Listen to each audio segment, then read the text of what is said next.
இது அதான பெருமாள் கோயில். அதான பெருமாள் கோயில்.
கிளை உறுதியாக இருக்காது. கிளை உறுதி இருக்காது. பால் வர்ற மரங்களில் பூராமே கிளை உறுதியாக இருக்காது. அதான் அங்கே நிறைய உடஞ்சிருக்கு. பெருமர வகை தான், ஆனால் உறுதியாக இருக்காது. அத்திமரம்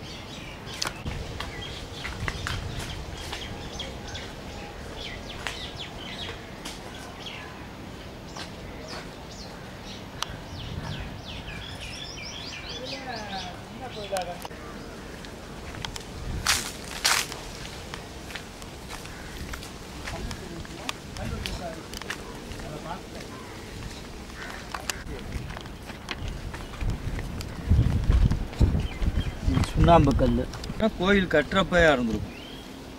ஏன்னா சொரிப்பாறை மாதிரி தான் ஒட்டி இருக்கு.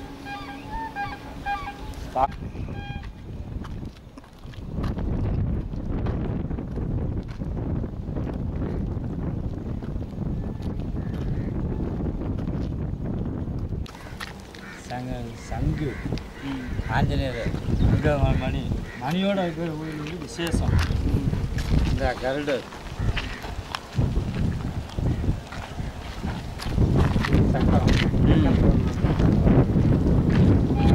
மட்டும் பழசு காட்டு கோயில் தான் இடிச்சிருச்சு. இது புதுசாக கட்டினதா? ஆமாம், புதுசாக கட்டின. அடுத்து இந்த கல்முட்டை வச்சுருக்காங்க. ஆனால் கோயிலோட இடிபாடு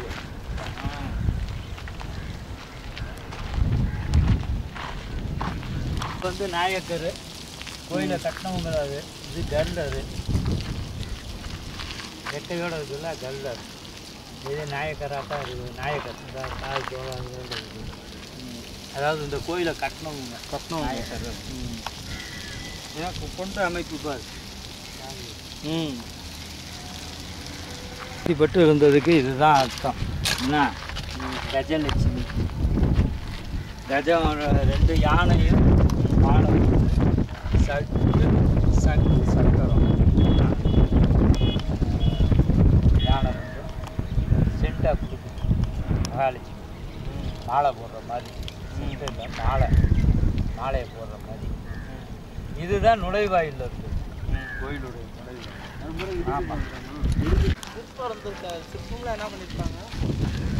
நல்ல கோயில். யுத்த காலத்தில் உடச்சு எரிஞ்சிட்டாங்க. சிற்பம்லாம் என்ன? ஆமாம், சிற்பம்லாம் நிறையா இருக்குது. இதுலேயே நான் பார்த்தேன். இதா பூதாய, இது வந்து பூதம். இது கிரீவத்தில் வர்றது. இந்த திருவாச்சி கிரீவத்தில் வர்றது.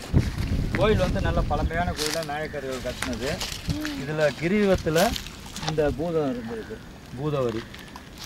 இது கோயிலை எடுத்து கட்டணும். இது வந்து பழமையான கோயில். இங்கே இடிச்சிருக்காங்களேன்னு விட்டுறக்கூடாது. ஏன்னா இன்றைக்கி புது கோயில் கட்டுறதுக்கு பழைய கோயில் புனரமைச்சாலே போதும்.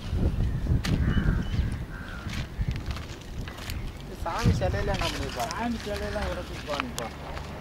என்ன இல்லாட்டி தூக்கிட்டு போய் யுத்த காலத்தில் தூக்கிட்டு போய் ஒழிச்சு வச்சுருவாங்க. என்ன கோயில் வந்து பழமையான கோயிலோட இடிபாடுகள் இதெல்லாம்.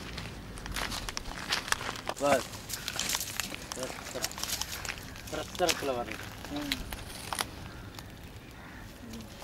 பூராமே சிற்பம் தான், நிறையா இருக்குது. எல்லா கலை நுணுக்கத்தோடு தான் கட்டியிருக்காங்க. அந்த கலை நுணுக்கத்தோடு கட்டியிருக்காங்க. சண்டை காலத்தில் பூரா உடச்சி எரிஞ்சிட்டாங்க. உடச்சி எரிஞ்சவும் அப்படியே தூக்கி வர்ற மக்கள் தூக்கி வச்சு சின்னதாக செங்கல் கட்டுமானத்தை வச்சோம்.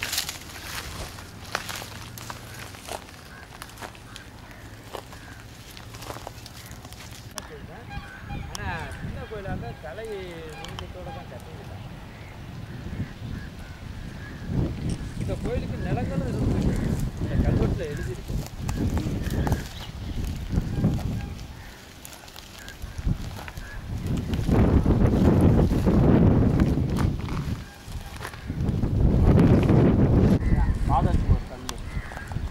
பாதச்சுவரை அப்படியே கருங்கல்லே எடுத்திருக்காங்க. ஏன்னா அதிஷ்டானம், பட்டியல், பாதச்சுவருக்கு மேலே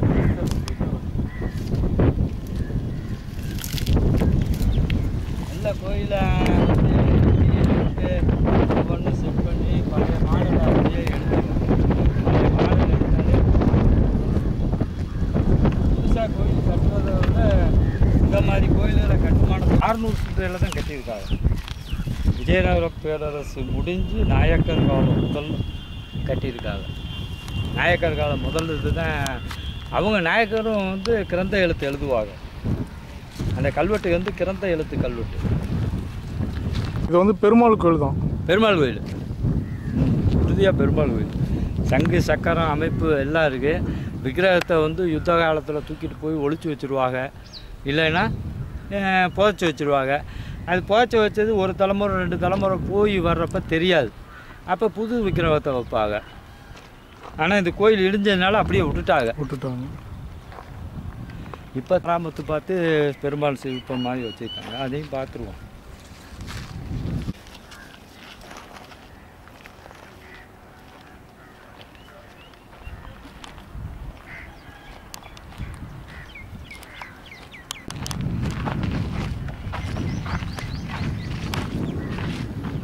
ஆஞ்சநேயர் அப்படிப்பா இந்த இதில் வந்து உபயம் சிங்கார வேலுப்பிள்ளை ரயரிங் சுப்பையா அப்படிங்கிறது. இந்த கோயிலை வந்து இடிஞ்சிருக்கிற மனசு கேட்காம இதில் இருக்க கல்லுகளையும் தான் இந்த இதையே அப்படியே மாற்றி போட்டு அதில் சும்மா பெருமாள் சாமி எங்கே இருக்குன்னு தெரியாதனால சாமியாகவே நினச்சி ஒரு கல்லை வச்சுருக்காங்க. அதுக்கு ராம சாத்தி அப்படியே சாமியாக கும்பிடுவாங்க. விளக்குத்தூள் மட்டும் உடையலை. இதன் பூரா கோயிலை இடிச்சிட்டாங்க. அது யுத்த காலமாக தான் இருக்கும் இடித்தது. பெரும்பாலும் யுத்த காலத்தில் தான் கோயில் இடிபாடு.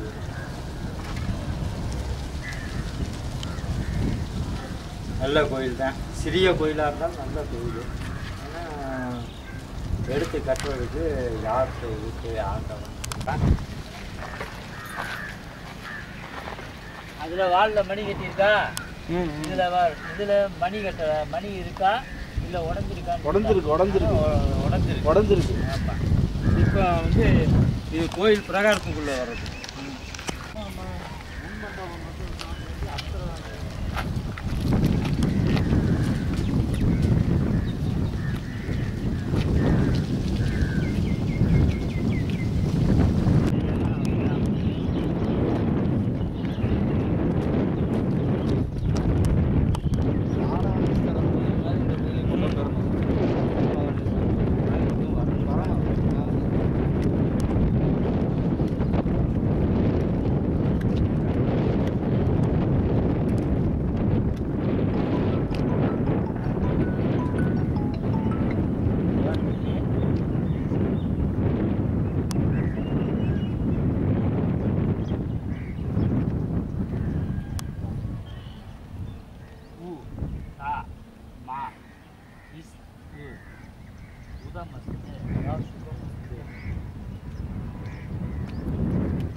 ஸ்ரீ, இந்த எழுத்து வந்து ஸ்ரீப்பா. ஸ்ரீ ஸ்ரீ உதமஸ்து. உதமஸ்துங்கிறது சுபமஸ்துன்னு அர்த்தம். சுபமஸ்துன்னா மங்களகரமான. என்ன கு டி ரை இக் துணை உப்பு குளத்து. உப்பு குளத்து இசைந்த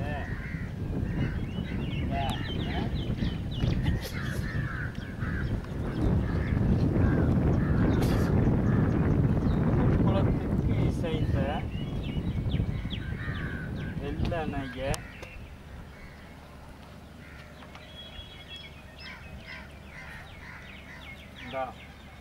குளத்துக்கு இசைந்த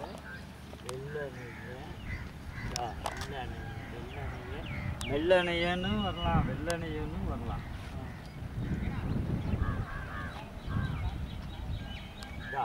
ஸ்ரீ குளத்துக்கு செய்த வெள்ளனைய ஸ்ரீ ஸ்ரீரங்க. இங்கு எப்படி வருது பார்த்தியா?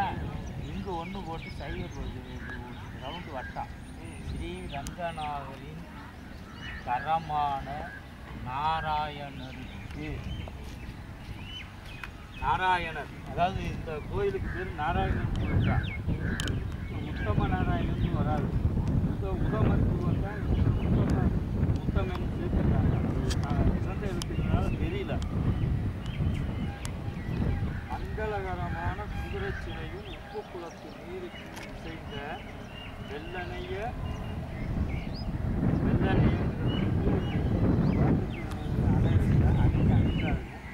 இல்லைன்னே அணைக்கு மேற்கு பக்கம்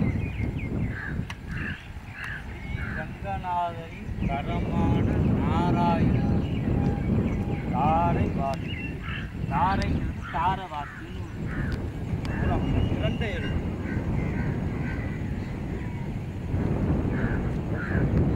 கோயில் நல்லபடியாக தான் 16ஆம் நூற்றாண்டு. அதாவது சின்ன கோயிலாக இருந்தாலும் இதுக்கு நிலங்கள் நிறைய கொடுத்து மானியமாக வச்சுருக்காங்க. யுத்த காலம் இதில் வந்து ஆக்காட்டு நவாப்போட படைகளும் நாயக்கர் படைகளுமே மோதி இருக்கு நிறைய அளவில். இதில் ஆரலை கல்வர்கள் வந்து நத்தம் மேலூர் கோயில் வந்து முகமது அலியை எதிர்த்து சண்டை போடுறாங்க. இந்த காலத்தில் இது பூரா போர்க்களமாக தான் இருந்திருக்கு. அந்த போர்க்களத்தில் தான் இது கோயிலை இடிச்சிருக்காங்க. நல்ல சங்கு சக்கரம் எழுத்து, கிரந்த எழுத்து, 16ஆம் நூற்றாண்டு.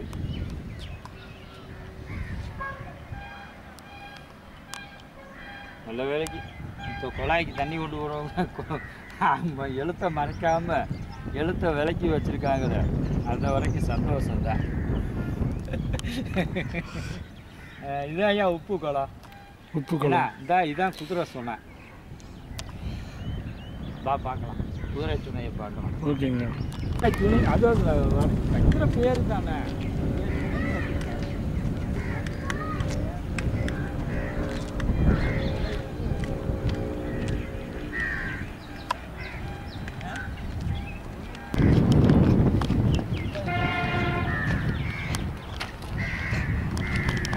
சுத்தம் பண்ணிட்டாங்க.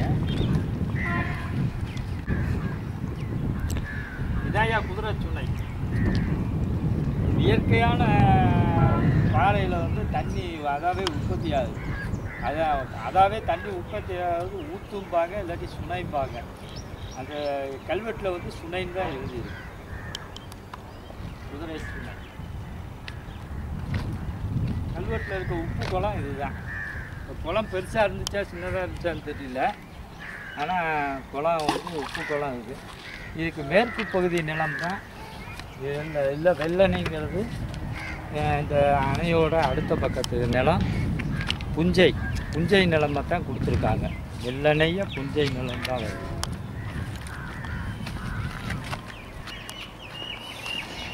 மறைஞ்சிரும்ல, அதை அப்படியே வெட்டி எடுத்து போய் தளம் போடுறது. தளத்துக்காக வெட்டுவாங்க. இது இப்போ இது உயரமாக இருக்குன்னா இது அஸ்திவாரத்துக்கு வெட்டியிருக்காங்க. அஸ்திவாரம் கோயில் கட்டுறது. அதாவது இந்த பாறை எடுத்து இங்கே வெட்டி கோயில் கட்டிடுறது. இந்த வரப்போ அகலம் வருதுல்ல, அகலம். அப்போ உள்ளே இறங்குறப்ப கீழ்பாறையை எடுத்துருப்பான். கீழ்பாறையை எடுத்துட்டா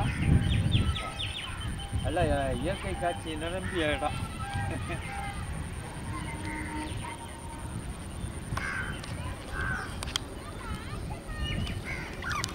தாமரை. இது திருமூலநாதங்கிற சிவன் கோயில்.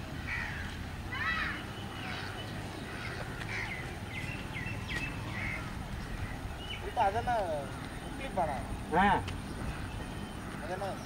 சிவன் கோயில் தம்பி புதுசாக வச்சுருக்காங்க. அந்த கோழியா முக்கியப்பானா?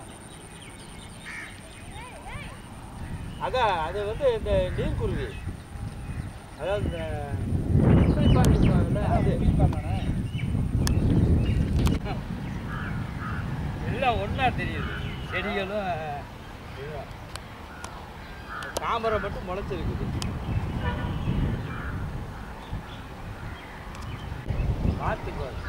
பார்த்து இவங்க வளர்க்குறது வளர்த்துக்காகவே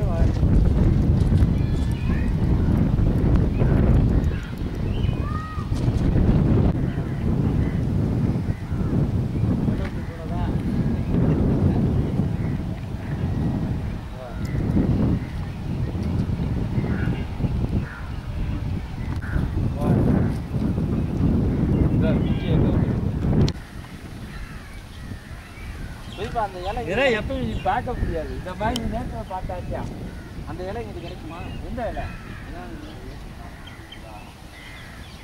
இது பார்ப்போம்.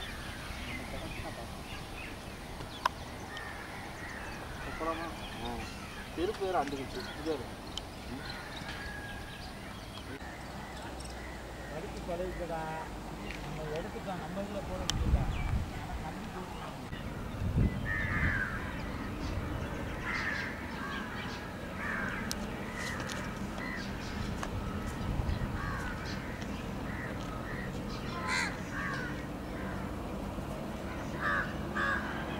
இந்த மரத்தை வச்சுருக்காப்புல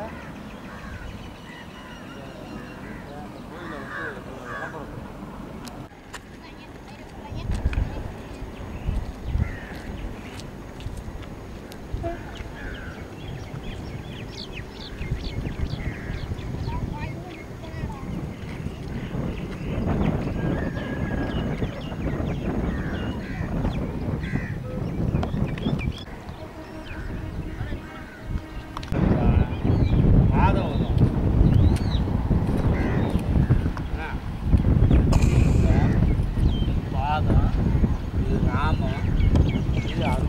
அருவானா அங்கிட்ட கற்பூரசாமி வச்சுருக்காங்கல்ல, அந்த கற்பூரசாமிக்கு அருவா. இது ராமருக்கு பொதுவாக சிவன் கோயில் இருக்குல்ல, இந்த சிவன் கோயிலுக்காக பூலம். இப்போ சிவன் கோயிலை மட்டும் எடுத்து கட்டியிருக்காங்க.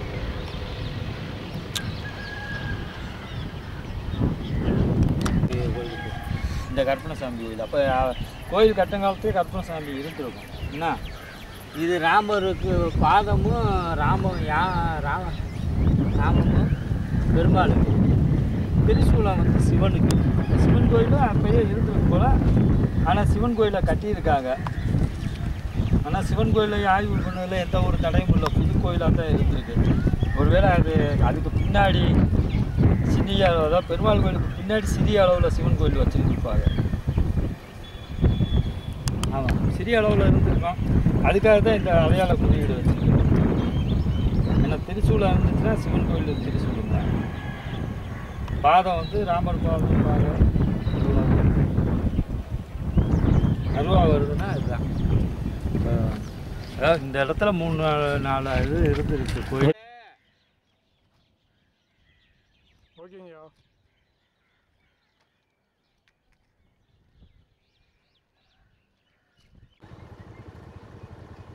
அவர் அண்ணனையும் சேர்த்து அவரோட தான்.